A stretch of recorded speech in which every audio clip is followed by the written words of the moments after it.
악인의 어리석음. 시 14편. 어리석은 자는 그 마음에 이르기를 하나님이 없다 하는도다.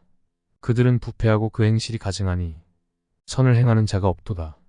여호와께서 하늘에서 인생을 굽어 살피사 지각이 있어 하나님을 찾는 자가 있는가 보려 하신즉 다 치우쳐 함께 더러운 자가 되고 선을 행하는 자가 없으니 하나도 없도다. 죄악을 행하는 자는 다 무지하냐. 그들이 떡 먹듯이 내 백성을 먹으면서 여호와를 부르지 아니하는도다. 그러나 거기서 그들은 두려워하고 두려워하였으니 하나님이 의인의 세대에 계심이로다. 너희가 가난한 자의 계획을 부끄럽게 하나 오직 여호와는 그의 피난처가 되시도다. 이스라엘의 구원이 시온에서 나오기를 원하는도다. 여호와께서 그의 백성을 포로된 곳에서 돌이키실 때 야곱이 즐거워하고 이스라엘이 기뻐하리로다. 하나님은 거룩하시고 인간은 타락한 죄인입니다.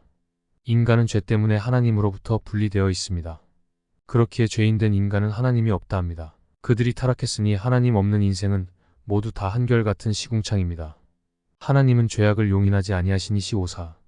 어떤 사람이 하나님 앞에 나아갈 수 있겠습니까? 오직 인간의 몸을 입고 오신 예수 그리스도만이 그분 자신의 공로로 하나님의 곁에 계십니다. 그리스도인으로 우리가 하나님 앞에 나아갈 수 있는 것은 예수 그리스도를 통해서만 가능합니다. 그러할지라도 선 하나님의 뜻, 즉 하나님의 말씀을 따라 순종하며 살아야 하나님과 교제를 지속할 수 있는 것입니다. 1, 3절. 이웃을 사랑해야 하는 것은 하나님의 지엄하신 명령입니다. 우리가 하나님을 사랑한다고 할 때 이웃도 사랑해야 하는 것입니다. 마 22, 37-40. 하나님을 사랑하고 이웃을 사랑해야 하는 것은 불가분리이기 때문입니다.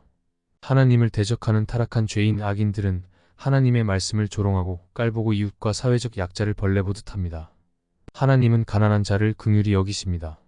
이웃과 사회적 약자를 긍휼히 여기고 도와주는 것은 그리스도인의 의무이기도 합니다. 그리스도인은 사람들과 바른 관계를 유지하지 못하고서는 하나님과 바른 관계를 맺을 수 없습니다. 그리스도인은 하나님의 말씀과 세상의 법질서와 시스템이 충돌할 때 목숨 걸고 하나님의 말씀에 순종해야 합니다.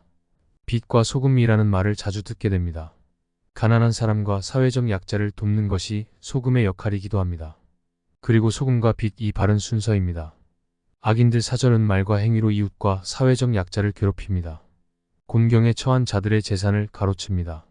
오늘날 권력을 가진 국회의원이나 노조단체들이 더 질서를 어지럽히고 법 위에 군림하는 모양을 보입니다.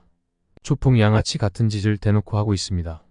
직전 정부는 국민에게 공평과 정의를 행할 것을 약속을 해놓고도 지키지 않았습니다.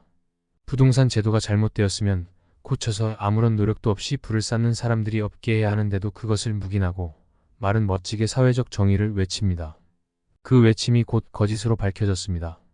제도가 대국적으로 어디서 잘못되었는지부터 검토하고 고쳐야 할 것을 여론의 눈치를 보며 자기들 세력의 이익을 국가의 유익보다 먼저 따지고 있습니다. 그들이 아무리 개선한다고 해도 임시 방편일 뿐 사회적 약자의 고통은 더해만 가고 국민에게 어떻게 제도를 이용해서 불로소득을 얻도록 부추기는 역할만 하게 되었습니다. 그런 결과로 전세 사기 등 문제들이 드러나고 있습니다. 인천의 깡통 전세 사기 사건의 기막힌 예를 들지 않더라도 그런 패턴이 전국적입니다. 그리고 일반적인 경매 사례를 하나 들어보겠습니다.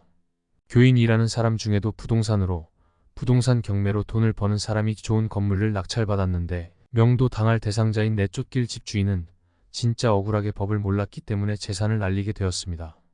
그렇게 길거리에 내몰리는 사람을 긍휼히 여기는 마음 없이 매몰차게 내쫓아 버리고 자기는 척법하게 소유권을 취득하였으니 정당하게 돈을 벌었다고 하는 사람들이 있습니다.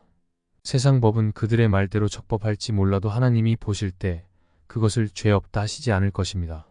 아무리 척법하다고 해도 하나님의 말씀에 대입해보고 결정하라는 것입니다. 적어도 교인이라고 한다면 말입니다. 7절은 반드시 사로잡혀간 백성의 해방을 뜻하는 것으로 이해할 필요는 없습니다. 4절에서의 악인들의 악행들에 대해서 하나님께서 개입하셔서 가난한 자들을 등쳐먹는 자들을 심판하실 것입니다.